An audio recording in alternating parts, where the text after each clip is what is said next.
एक वो दिन भी थे जब जम्मू कश्मीर में से सिर्फ निराशा की खबरें आती थी। बम, बंदूक, अपहरण, अलगाव, ऐसी ही बातें जम्मू कश्मीर का दुर्भाग्य बना दी गई थी। लेकिन अब आज जम्मू कश्मीर विकसित होने के संकल्प के साथ आगे बढ़ रहा है। आज ही यहां 32,000 करोड़ रुपए के प्रोजेक्ट, उसका शिलान्यास और कुछ का लोकार्पण किया गया। 10 दिन से ज्यादा अरसा गुजर जाने के बावजूद ये तय नहीं हो सका कि वजीर आजम कौन होगा। एक जमात दूसरे को, दूसरी जमात तीसरे को ऑफर करवा रही है, लेकिन वजीर आजम नामी ओहदे के लिए उम्मीदवार है कि मिल नहीं रहा। मोदी जी ने हमारे पहाड़ी समाज को हमारा हक दिया है।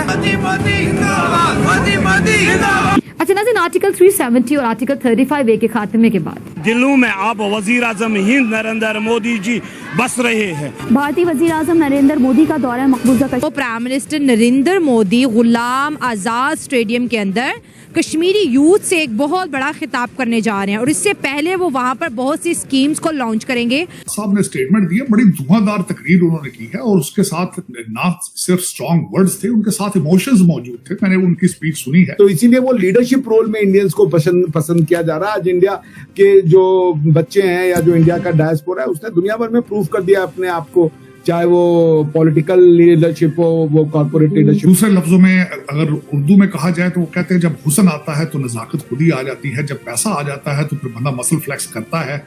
और ये आर्टिकल 370 के हटने के बाद ऐसा हो रहा है कि वो इतने बड़े जलसे से खिताब करने जा रहे हैं। जैसे ये खबर पाकिस्तान में पहुंचती है, प्रोटेस्ट स्टार्ट हो जाते हैं। अभी नरेंद्र मोदी ने खुद वहां पर विजिट किया और इंडिया के फास्टेस्ट ट्रेन वहां पर लॉन्च कर दी गई है, उसकी ओपनिंग कर दी गई है।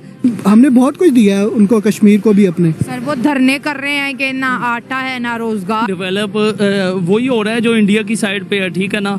हमारे जो कश्मीर पे है वो हकीकतली वाकई वो खुशहाल। वो खरबों डॉलर आप इनसे लूटा हुआ निकलवा सकते हैं, आपको जरूरत ही नहीं IMF से कर्जे लेने की। स्टेट बैंक को वापस लेना जरूरी है। स्टेट बैंक जो इमरान ने कवानीन बना के स्टेट बैंक दे दिया था, अब ये स्टेट बैंक पाकिस्तान की तबाही का सबसे बड़ा जिम्मेदार है। इसी की वजह से डॉलर काबू में नहीं आ रहा है, इसी की वजह से पाकिस्तान मुकम्मल तौर पर एक फाइनेंशियल अनार्की में है, इसलिए कि स्टेट बैंक IMF के पास है, IMF गीता गोपीनाथ के पास है। वो और उन्हीं में से जो सबसे अहम है, नुमाया, वो मईशत का चैलेंज है कि मईशत को कैसे बेहतर करना है। हम लाते हैं टॉक शोज और अनलिमिटेड एंटरटेनमेंट सिर्फ YouTube पर। अगर आपने अभी तक हमारा चैनल सब्सक्राइब नहीं किया तो अभी सब्सक्राइब करें और बेल आइकॉन को क्लिक करके हमारी लेटेस्ट वीडियोस के बारे में अपडेट जानें। नरेंद्र मोदी ने आज जम्मू कश्मीर का दौरा किया और वहां पर 38,000 करोड़ की बड़ी बड़ी परियोजनाओं का उद्घाटन किया और कुछ परियोजनाओं का शिलान्यास किया।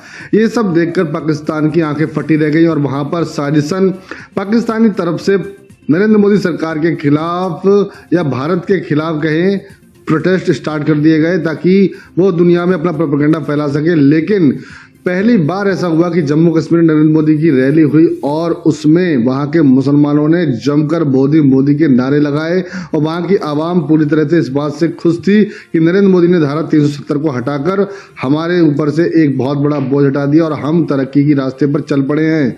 लेकिन फिजा खान जैसे पत्रकार भारत के खिलाफ प्रोपेगेंडा फैलाने से बाज नहीं आए। तो दोस्तों देखिए जबरदस्त वीडियो। इंडिया के prime minister Narendra Modi UAE और कतर के दौरे के बाद अब जम्मू कश्मीर में पहुंच चुके हैं। वहां पे वो नई नई स्कीम्स लॉन्च करेंगे जो जम्मू कश्मीर के नौजवानों को एम्पावर करेगी। इसके साथ साथ कई नए प्रोजेक्ट्स पर काम किए जाएंगे, रेलवे के निजाम को मजीद वसी किया जाएगा। लेकिन उसके बरक्स अगर हम आज़ाद कश्मीर की बात करें, पाकिस्तान की बात करें, तो यहाँ पर पाकिस्तान के कई सूबों में आज़ादी की तहरीक चल रही है। आज़ाद कश्मीर में, गिलगित बल्तिस्तान में और बलोचिस्तान में बलोचियों का, आज़ाद कश्मीर का और गिलगित बल्तिस्तान के लोगों का यही कहना है कि पाकिस्तान की हुकूमत हमें हमारे राइट्स दे। अगर आप हमें हमारे राइट्स नहीं दे सकते तो कारगिल स्कर्दू खोल दे। वो इंडिया के साथ इल्हाक करने को भी तैयार हैं। इसी मुद्दे पर हमारे साथ बात करने के लिए बलोचिस्तान से हमारे एक पश्तून भाई मौजूद है। अस्सलाम वालेकुम। वालेकुम सलाम। क्या नाम है आपका? मेरा नाम साबिर खान है। साबिर खान, क्या कहेंगे अगर हम बात करें बलोचिस्तान की, तो इस बलोचिस्तान में किन तरह के हालात का, किन तरह की मुश्किलात का सामना करना पड़ रहा है आप लोगों को? सबसे पहले तो मैं इंडिया के हवाले से ये बात कहना चाहूँगा, क्योंकि हमारे पाकिस्तान में हम रोटी मकान और अपनी गुर्बत के पीछे लगे हुए, वो लोग इन चीज़ों से बढ़कर अपनी तरक्की और डेवलपमेंट के बारे में सोच रहे। तो जब कोई किसी मुल्क में या किसी घर में मसला नहीं होगा, मतलब खाने पीने का या रोटी मकान ये चीज़ों का मसला नहीं होगा, तो वो किसी दूसरे मुल्क या तरक्की के बारे में सोचेगा। तो इसका जवाब ये है कि नरेंद्र मोदी हर जगह अभी अपना अप्लाई करेगा, हर जगह किसी और मुल्क में जाएगा, क्योंकि उन्होंने तरक्की लानी है। तरक्की वो हर शक्ल में ला सकते हैं, चाहे उसके लिए जो कुछ भी करना पड़े। वो इतने बड़े मुल्क को संभाल रहे हैं, उनकी पॉपुलेशन हमसे कई गुना ज़्यादा है, लेकिन वहाँ कोई मसला नहीं बन रहा।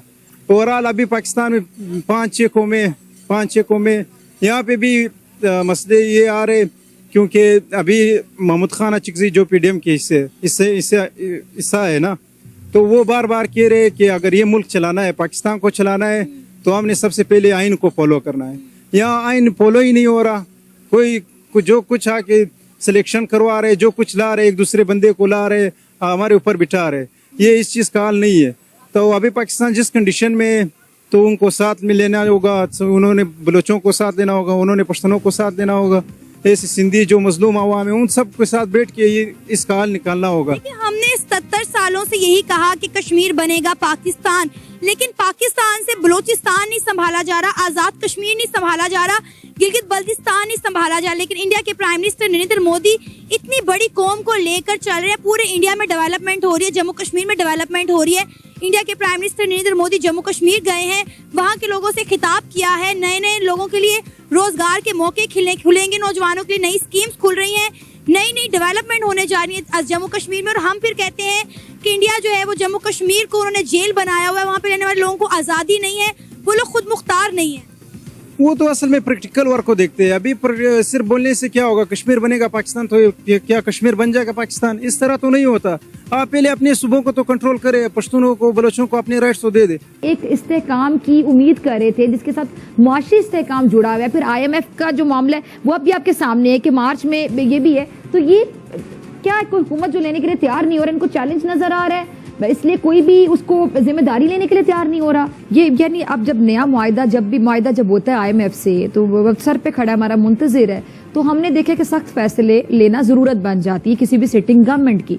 तो अब ये गवर्नमेंट जैसे ही आएगी, साथ ही फिर IMF से मुआहिदा, तो आने वाली गवर्नमेंट जो पहला एक गिफ्ट देगी अवाम को, वो तोहफे की सूरत में महंगाई देगी। तो अब ये इन मसाइल के होते हुए हमें फिर आगे IMF से पैसे भी लेने हैं। उन्होंने पहले भी जब कर्जा की एग्रीमेंट किया था तो PTI से भी मुशावरत की थी। तो क्या इन हालात में जो आलमी रेटिंग एजेंसी फिच है, उसकी रिपोर्ट भी आई है, वो भी यही कह रही है कि बेयकीनी की फ़ज़ा है और तहरीक इंसाफ जो है उसको कॉर्नर करने से वो बदएतमादी और आवाम में वो बेइत्मीनानी बढ़ेगी। हमारी सरकार गरीब, किसान, युवा शक्ति और नारी शक्ति पर सबसे ज्यादा फोकस कर रही है। उस बच्ची को परेशान मत करो भाई, बहुत छोटी गुड़िया है। अगर यहां होती मैं उसे बहुत आशीर्वाद देता, लेकिन इस ठंड में उस बच्ची को परेशान मत कीजिए जी। तो आपको ये वीडियो कैसा लगा कमेंट बॉक्स में जरूर लिखिए। इस वीडियो को लाइक कीजिए, शेयर कीजिए, सब्सक्राइब करना ना भूलिए आपके चैनल EFC को। तो मिलते हैं अगली वीडियो में। जय हिंद।